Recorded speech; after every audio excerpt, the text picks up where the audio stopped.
I need to be a fly on the wall to see what exactly Vanillaware's content cadence plan is, because, good lord.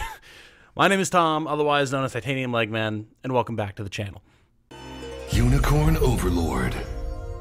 Hello everyone. If you enjoy what I do, my coverage of turn-based strategy RPGs, traditional RPGs, or the gaming sphere in general, a like and a subscription on this video would be very much appreciated. Thank you. So we're back with another episode of Commander's Guidance, this time being Josef's Guide to Development. If it feels like it was fairly recent that we had the previous episode of Commander's Guidance, that's because it was. I'm really not sure what the plan here is for Vanillaware and Atlas in terms of when and how they release these videos, because it seems to be just randomly at any given point during the day, any given random day that they feel like it. Not that I'm complaining, I'm always happy to get more information to talk about with y'all, but it's just weird, and it always seems to fall right when I'm in the middle of doing something else, like planning a stream that I've now delayed.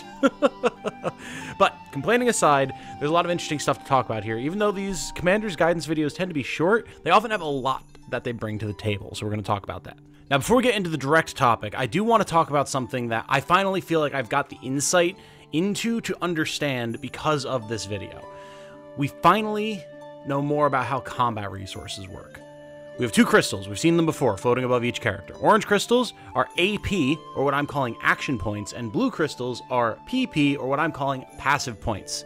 In combat, we've seen numerous times that these crystals are used to activate certain abilities, but in his new episode of Josef's Guide, we've seen them happen simultaneously. Action points are used when triggering attacks, such as this Elven Swordsman's Lightning Blade, whereas in the same shot, we can see that the cleric in the same squad behind him is using a passive point to cast Remove Weakness on the swordsman. All through this video, you'll see instances of both types of abilities being used, so keep your eyes peeled and you'll see what I'm talking about. We can also see certain skills require different amounts of points to use, such as this Swordsmaster's Meteor Slash, which is something we've seen before as well. So now we know. Orange, attacks, blue, buffs, debuffs, passive help, things like that. Now all we need to know is how and when these resources are replenished, and we'll be in great shape. Moving on to the topic though, we're talking unit effectiveness and abilities, promotion and leveling, and stat buffs. Also, apologies if you hear some dull rumbling outside. I promise my apartment complex is not falling apart. They're just plowing, and it's rather loud. Here, Josef is teaching us about how some unit types work, the importance of promotion, where and how to grind to increase your strength, and how some XP and stat boost items work, as well as where to get them. Much of this is stuff that we did already know, however, there are some nuggets that we're going to dig out now. When discussing unit effectiveness, Josef gives the example of archers versus ranged units again. However, there's another example in the video of swordmasters who are stated to be effective against high evade units and ineffective against high accuracy units. For me, this says that we're going to see more than just units that are effective against cavalry, units that are effective against flying units, the type of traditional things that you might be used to from things like Fire Emblem. It seems much more likely that there's going to be a lot more interplay between different types of units than I was initially expecting. You know, if we're out here looking at swordmasters who are effective against high evade units like thieves, but not effective against high accuracy units like rangers, archers, that type of thing, which this is a little odd to me because, like, yeah, okay, swordmasters, high dexterity units, generally going to be pretty accurate. That'll help them deal with dodgy units like thieves or potentially even other swordmasters. Fine, I understand that from a statistical basis. But if you're talking about units being ineffective against other units that are accurate, does that mean that we're going to have a damage debuff using swordmasters against archers? That doesn't sound right, right? I can only assume that this is just a loose hand sort of, well, you're going to have to watch out because your swordmasters might get sniped type of thing, and not a direct weapon triangle, you are less effective against rangers just because kind of thing, because that'd be odd. We'll have to see how that shakes out. Hopefully it's more of the former and less of the latter, but, you know, we'll have to see. We also do get a little bit more insight into auxiliary stages, or as Josef puts them, the sigils of the ancients, where you'll be able to battle spirits to gain XP, money, and items. As previously discussed, we can repeat these battles as often as we like, and it's notable that they're also one of the locations that you can get EXP and stat boost items from, which we had wondered about in the past, and it's good to know that this is a location you'll be able to get them from, so you're not just sitting there grinding through your entire army through the same stage over and over and over to get them all caught up. You can go through a couple times with some of your army and then use XP boost items on the rest of your army. It'll cut down on the grind a little bit, which I think is good. And of course, we do just have general discussion about the way that promotion works in general. It's discussed that promoting units will be key to increasing their level of capability by giving them new skills, better stats, other capabilities like different move types, as we've seen with Elaine, getting a horse when he promotes, all that type of good stuff. And I'm actually curious if there might not be multiple tiers of promotion in Unicorn Overlord, something we'll talk about in a minute here, but the only thing we haven't really seen at this point about promotion, beyond if the possibility exists that there are multiple tiers, a la something like Fire Emblem Radiant Dawn, is when exactly we are able to promote. I've pondered previously that you may be able to promote at 8, as it's when we first saw Elaine promote to High Lord. Seems like a little bit of an arbitrary number, but there's really no indication that there is a level you need to be at to be able to promote. It seems like just once you have the honors, you can just go for it. If there are other requirements at play, specific items, specific abilities, a specific point in the story, we'll have to see. But right now, I don't see anything about that specifically, so promotions might be flying pretty fast and heavy. We'll have to find out. But really, as always, the most interesting stuff in these videos is what we have to find for ourselves. And there's actually a lot of new info hidden away in the background footage of this episode of Commander's Guidance that I want to talk about. Just in no particular order, we're just going to go through them here. We've seen that featherbows have a special attack, Photon Arrow, that allows them to target multiple units at once and reduces their physical defense. Very nice. We've also now seen Shaman's Curses in action, with her offensive curse reducing both physical and magical defense of a given row. Thieves have a passive steal ability that presumably allows them to attack and to steal items or resources simultaneously, like the Mug ability in Final Fantasy. And we can also see here that this frontline knight, or something similar, has the Quick Guard ability that seems like it massively reduces the damage that they take, as the thief who's attacking them with passive steal only deals 1 damage per strike once it activates. It's also possible that passive steal just deals an incredibly low amount of damage, and it's not clear what Quick Guard does, but I imagine it's just that Quick Guard reduces the damage and passive steal would normally hit harder than it did here. We see Hunters again with their Eagle Eye ability that makes their attacks guaranteed to hit, as well as Dual Shot that allows them to target multiple enemies, and Single Shot for higher single target damage. In these screens here, we get a better look at some new classes and promotions as well, like these massive hammer-wielding ladies, or this paladin-looking guy, as well as a priest or promoted cleric of some kind, maybe a cardinal, which are presumably promotions of the basic knight and cleric respectively. We also get our first look at the promotion of a unit other than Elaine, as I mentioned, with Giselbert the Sword Fighter, soon to be Sword Master. On the promotion screen, we can once again see what changes will take place for the unit's stats, as well as how many honors it costs, and various other changes like move type, etc.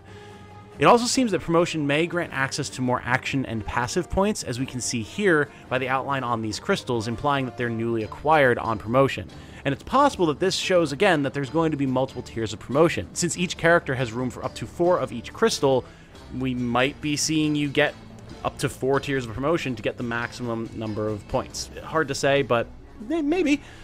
We also see the Swordmaster using Meteor Slash, which I mentioned at the top of the video, and it literally just is Fire Emblem's Astra. So, you know, there's another comparison point between the two series for you. Have at it.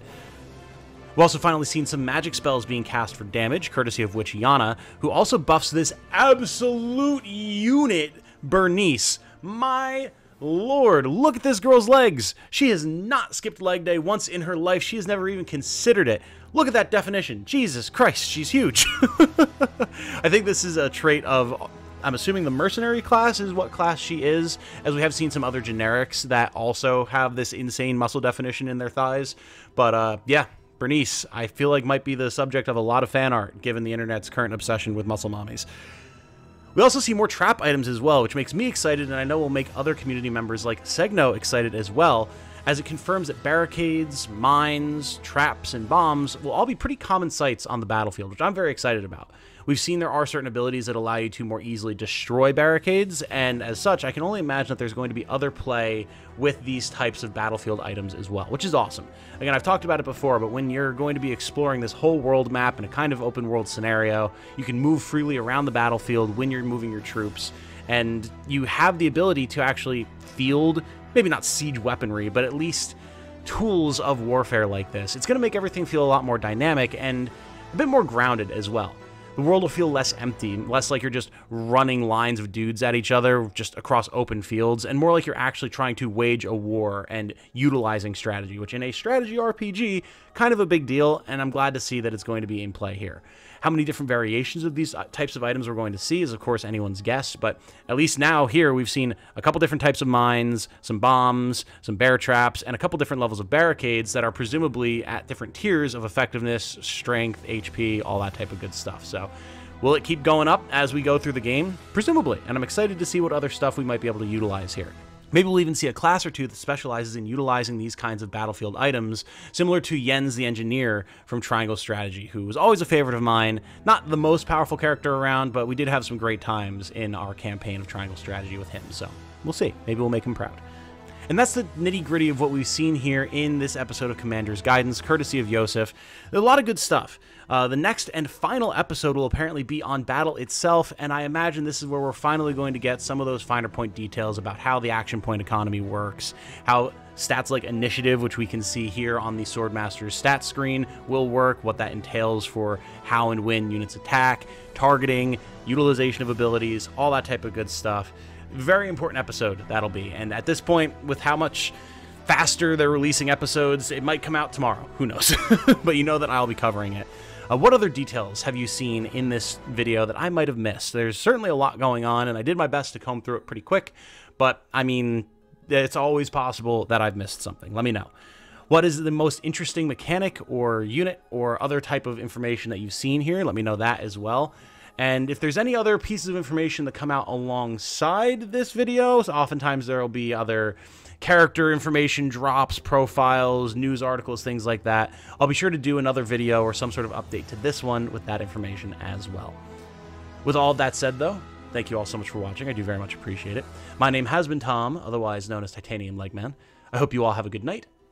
Stay safe and healthy out there. And remember, be good to each other. Oh, and before I go, I might actually add this in somewhere else in the video. Yes, in yesterday's episode where I was talking about red unit recruitment, I forgot about Linden from Fire Emblem Engage, that he was a red unit, the only red unit in the game that you could recruit. Absolutely accept responsibility for that mistake. Totally hear y'all. I'm glad that most people agree that he is kind of a either forgettable one-off character that doesn't really represent the idea of a large swath of recruitable red units in Fire Emblem's past, as well as probably just a reference to Fire Emblem's past, since that's pretty much what Engage is in general. But still, I forgot about him. It's on me. I think the point of the video still stands, but yes, I completely forgot about him. My apologies, Linden. I like him. I like him as a character, so I feel bad that I forgot him. But anyway, I'm gonna wrap this one up here. Hope you all have a good night. Stay safe and healthy out there, and remember, be good to each other, everybody. Bye now.